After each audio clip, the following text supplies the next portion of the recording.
Hello everyone, I am Dr. Anubha Jain, Senior Journalist with ETV Bharat, and today I will be speaking with a great personality, Dr. Srimathy Kesan, founder and CEO of Space Kids India, the world's only women founder to have built and launched 27 space missions.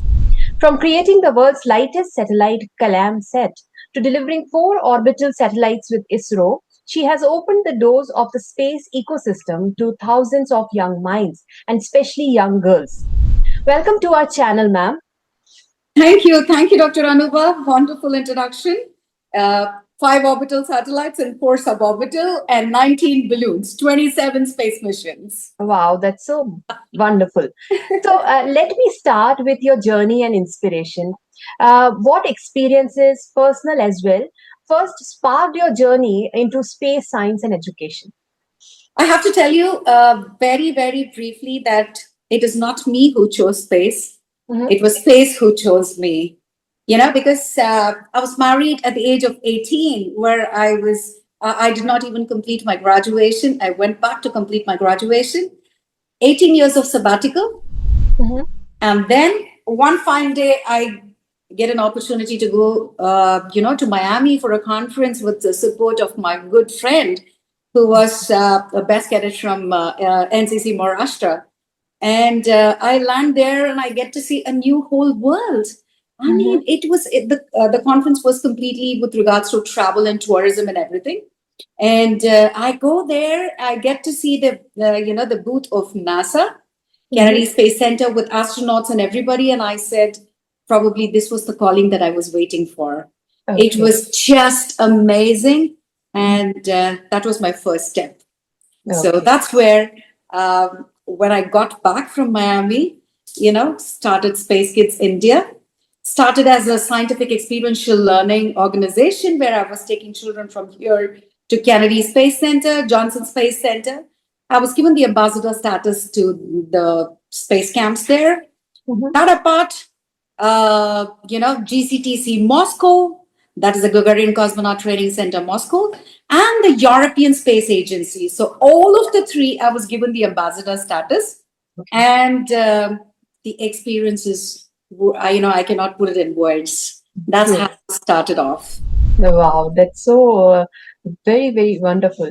So, when you built the world's lightest, smallest satellite CallanSat, what was the core vision behind creating such a path-breaking mission?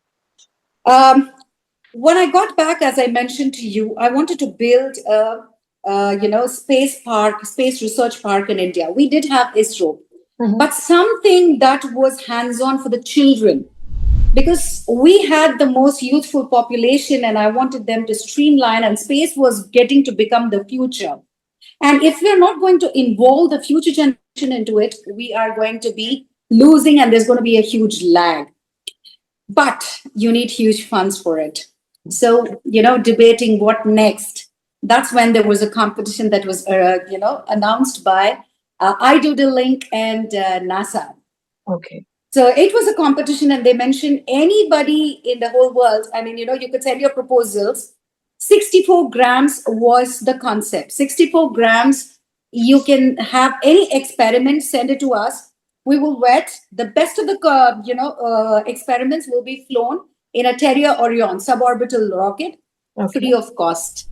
So Wow. that was a huge catch for us. And Yeah. I said, I think that's the calling, the next calling.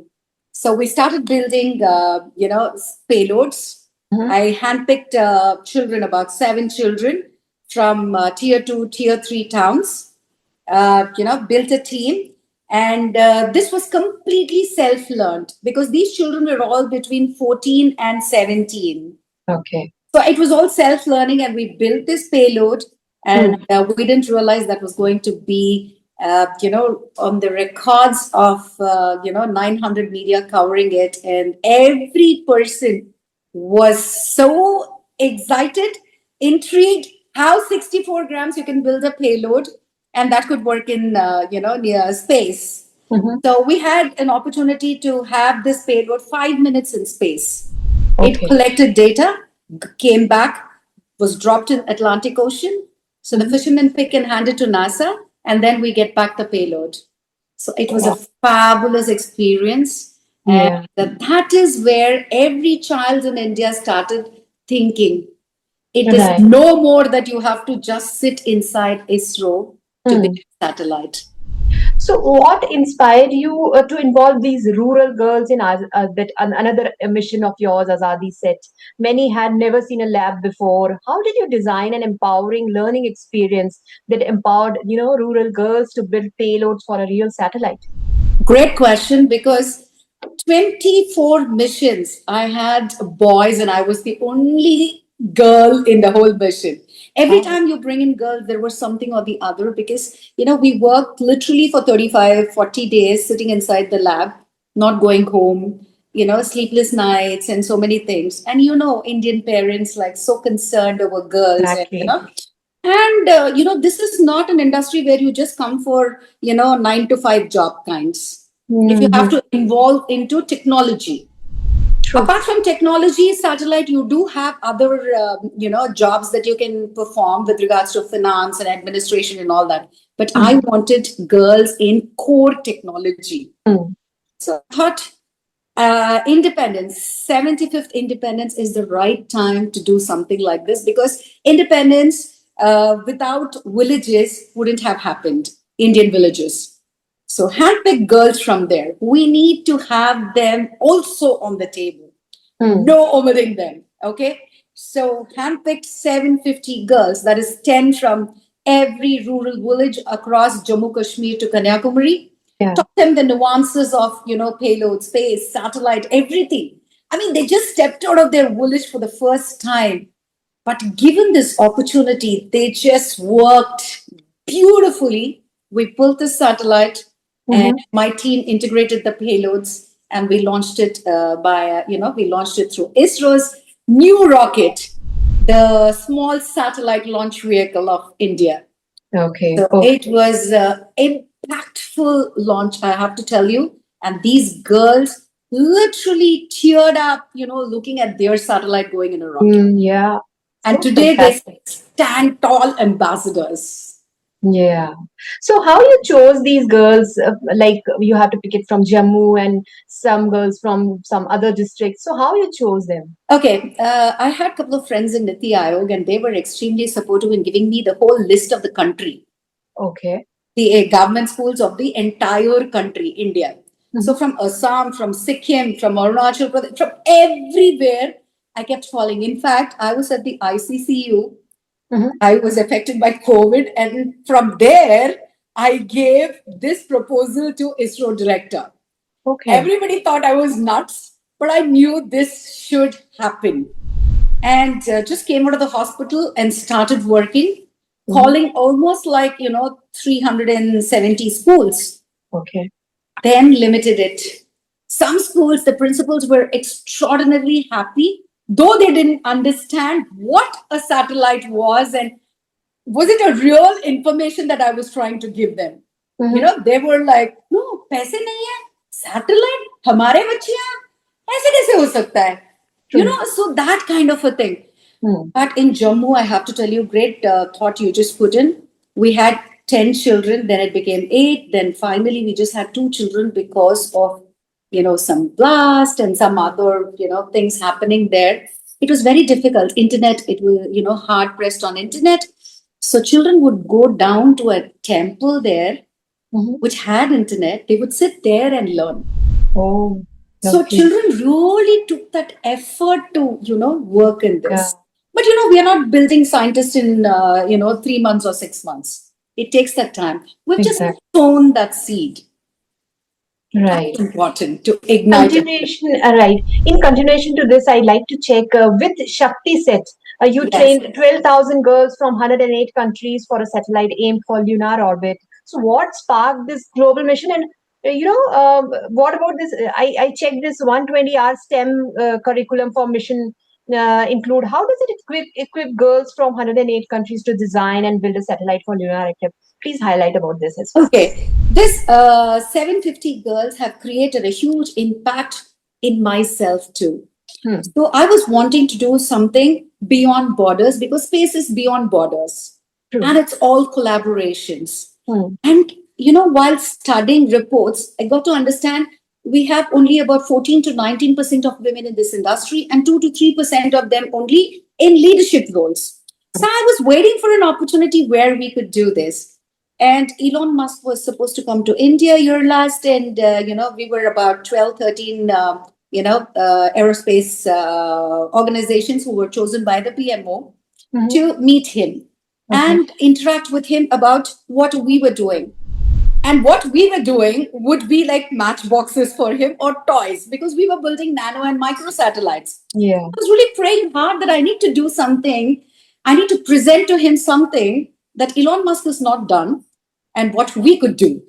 So Elon Musk is working for America, commercial, everything fine. But Mission Shakti Sat is for the rest of the world. Okay. People who've not spoken, who've not even know about satellites again, though it's a countries, very small countries like Samu, Panama, Eswatini, Lesotho, all these people. So what to bring all of them together on a platform and give them this education, because so many countries are shutting their borders suddenly. And if you don't have satellites and mobile phones now, it is totally unbreathable for everybody. Yeah. So if you're not going to create such leaderships and such an industry among smaller countries, take them under your wings. India is very good at it. We are such a friendly nation. So I think this is the best to do. And then handpicked about 20 professors across the globe: Purdue, South Alabama, Delft, so many universities, Indian professors there who actually built this whole curriculum, about 120 hours, right from basic physics to propulsions to, coding, everything that goes into building a satellite. And moon. Why moon? Moon, because woman and moon synonymous to each other. Okay. And the way the waxing and waning happens, mood swings for women, but yet the glow, the smile that we have, in spite of all these challenges, is very, very important. And anywhere in the globe, every day you can see the moon. If it is going to be low Earth orbit, you have to, go into a system, log in, and, go into an app to check where the satellite is positioned.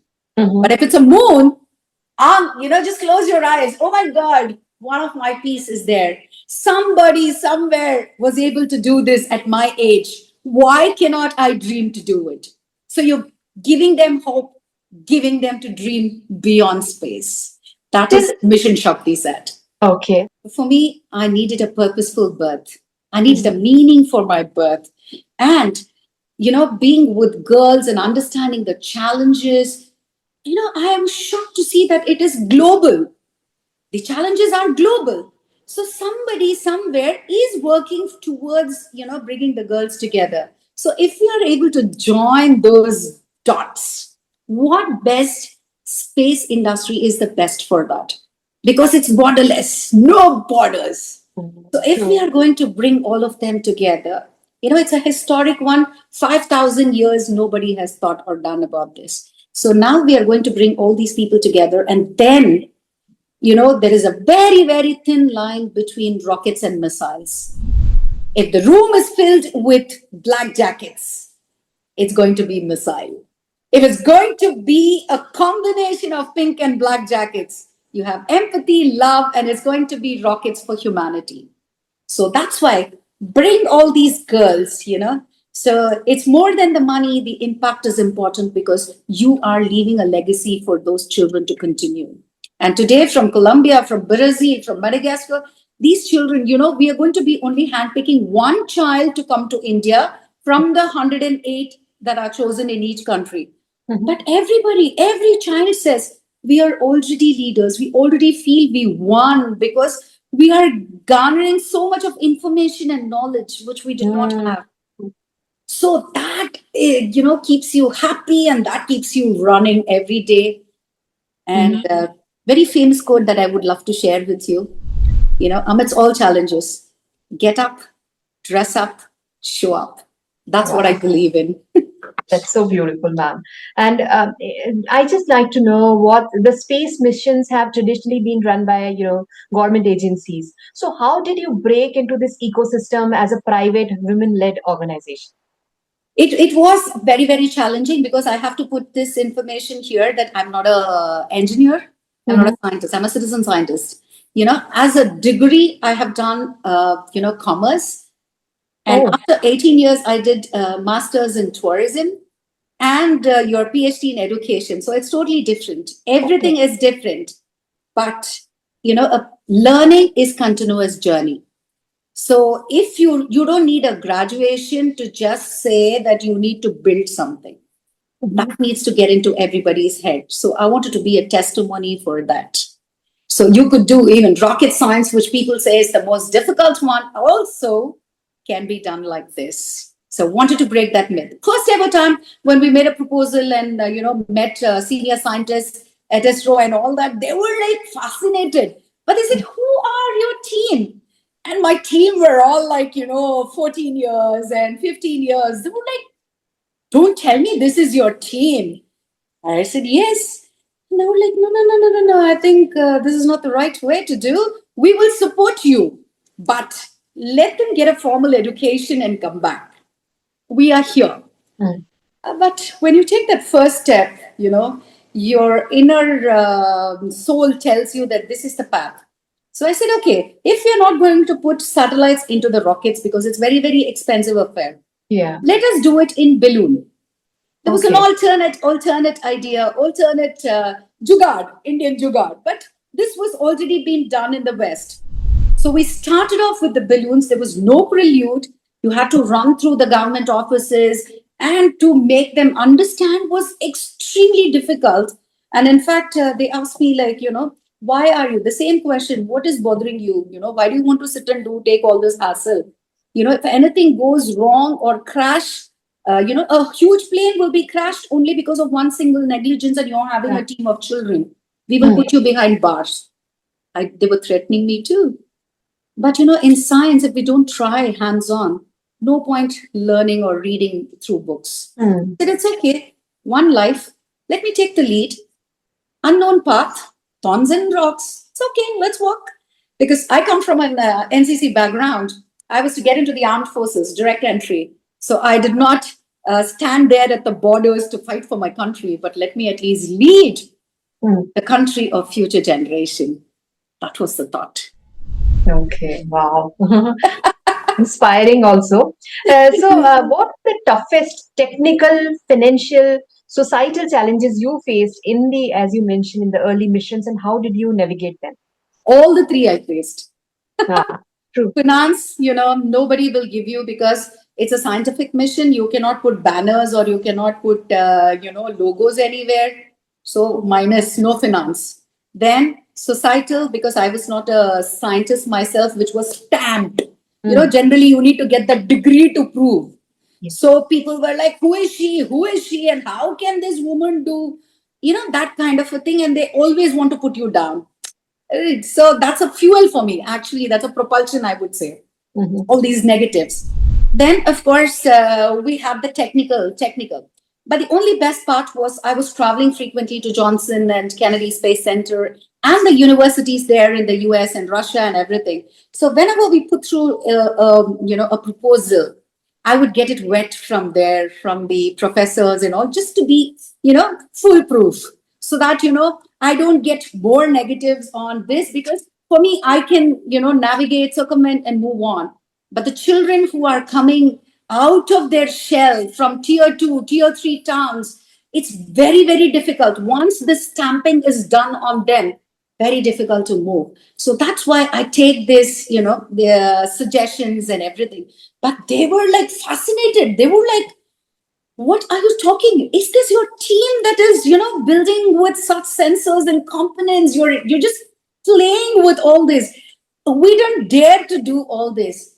So that was very, very positive for me. I said, it's okay, let's do it. And one data, one message, the signal, the moment you get signal, once the satellite is launched, you don't know, it's literally like giving birth. Because Mm. I've done this, I've done that. So, I know it is just that comparison. Yeah.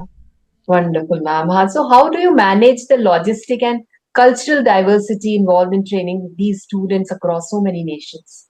It's wonderful because girls are girls anywhere. Mm. Okay, and there are a lot of similarities, I have to tell you. Okay. Though the skin color, hair color, whatever may be different, but here and here almost the same. And Okay. it's just, but the children from African countries, the curriculum is made in such a way that it is kind of enriching, balancing all the continents.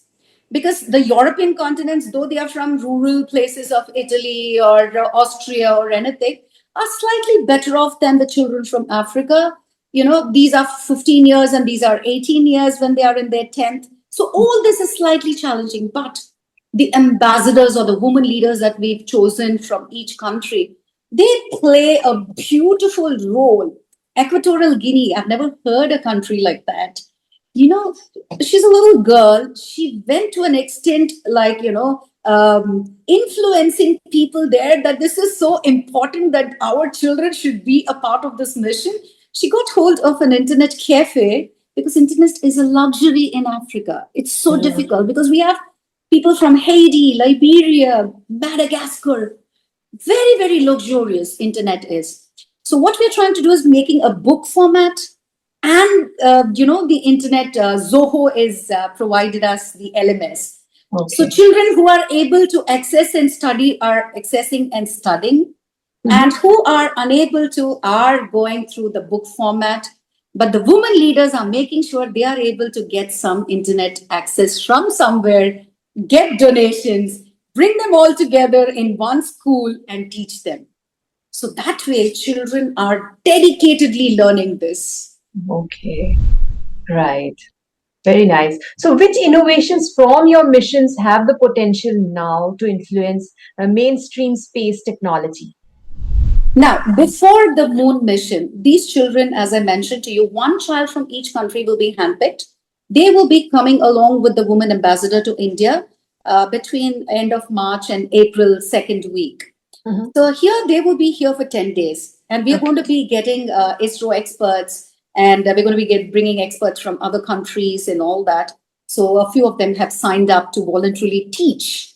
So they Okay. will be coming here and extensively teaching these children, and Mhm. we will be building a satellite which will go to low Earth orbit Mm. first from Indian soil, because I thought that will be a good prelude and go. The idea was born in India. So we need to fly something from India. So that is a pride. So want to have this built here and launched from here as a prelude to the moon mission, which Mm. will be piggy ride on iSpace, Japan's iSpace, Mm. and will go through SpaceX to the moon. And this is the satellite. This is Okay. the Azadi Sat, engineering model. So we're going to be building something on these grounds. This will go to low Earth orbit, Mm. and predominantly we are thinking of requesting our Honorable Prime Minister that we should launch this on International Girl Child Day, Mm. that is 11th of October. So forever, this will be etched as a memory in everybody's heart. Right. So, as someone who has created one of largest all-girl space mission in the world, what are the biggest systematic gaps you feel that still hold young women back from pursuing space career? Everywhere it starts with the safety and security, whatever spoken, whichever language you speak or whichever country you belong to. You know, uh, motherhood is very special. If it is out of wedlock, there is huge issues to culturally, be it any, race, any religion. So every parent is very, very protective about their girls. True. So if we still do not have such a system that could teach them, that they are able to leverage these lessons in their schools, Mm. it's very, very difficult to pay extra money, go somewhere, study this, pursue this. Very difficult. Without a lab access close by. If they have to travel like 20, 25 kilometers or miles, it's very difficult. Yes. So, a lab, a curriculum, a teacher, passionate teacher who could, actually teach these girls, because this is very important as space is the future. So this needs to be taught. This needs to be taught right from middle school, high school. So we don't need extra fees or extra time to sit and learn this. That is very, very difficult for anybody. So I want to bring this. So whatever curriculum we have built, we are giving it to the Skill Development Ministry. The in space, the arm of ISRO is vetting it, and we are going to be giving it free of cost throughout the world. Okay. So that they can access it sitting at home. Right. So if the basics and foundation is strong, they can just move on when they get to undergraduation.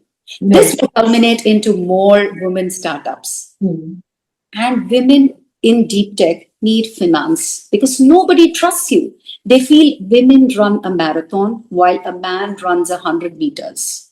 This is the comparison everywhere. So seldom women get into deep tech because of this.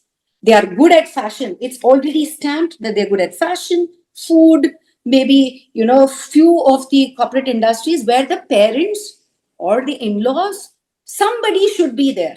It has to be only a co-founder. But the founder, we need founders. So if we are able to give them all this, I'm sure this versatile species called woman will rock. Yes, well said, ma'am. What role do you foresee private space organizations like Space Kids India playing in the next wave of India's space ecosystem? Well, we will be the fulcrum, I have to tell you, the fulcrum of space industry, because we are bridging the gap both ways. We have been chosen in the IDEX challenge to build the deployer for CubeSats. We are building India's first electric rocket. So that way, we are with the industry. For the student community, we have the curriculum and the training. So we are training them, bringing them here, creating that huge ecosystem where multiple startups can start off and kick off. Okay. So we are at the fulcrum. Right. So quickly, can you tell me about your this? You became the first Indian woman to experience a zero gravity flight alongside legions like Moonwalker Charles Duke and Apollo engineers Miss Poppy Northcutt. So could you share quickly? Could you share about this experience? Mind-blowing experience, because once you touch the rockets and satellites and keep talking and reading about it, you definitely want to become an astronaut. And personally, because I've been to Johnson Space Center so many times, the training of astronauts, you get to, slowly peep in to see all that, because sometimes it's very high security. So sometimes you get that opportunity to peep in to see that. Oh my God, it's exciting to see these astronauts floating in the buoyancy pool and taking the centrifuge test and everything.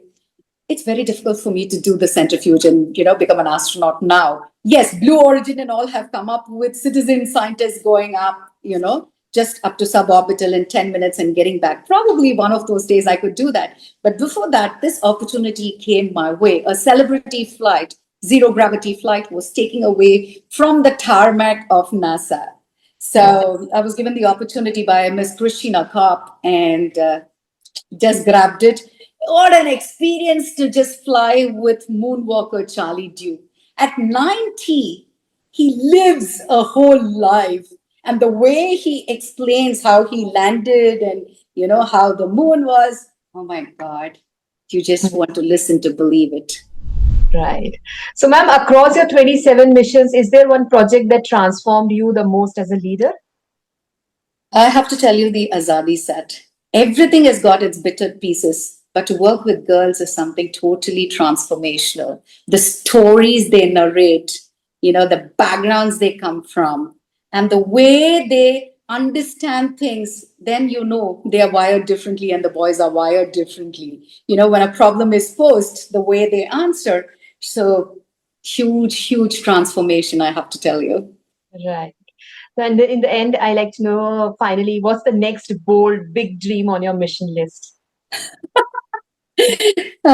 Girls for moon, now Yeah. boys for Mars. Oh, wow. Lovely. That's amazing, ma'am. And we loved your energy. And after listening your such a wonderful thoughts, I am getting goosebumps. So dear viewers, Dr. Srimathy became the first Indian woman to experience zero gravity, and yet another testament to her uncharted path.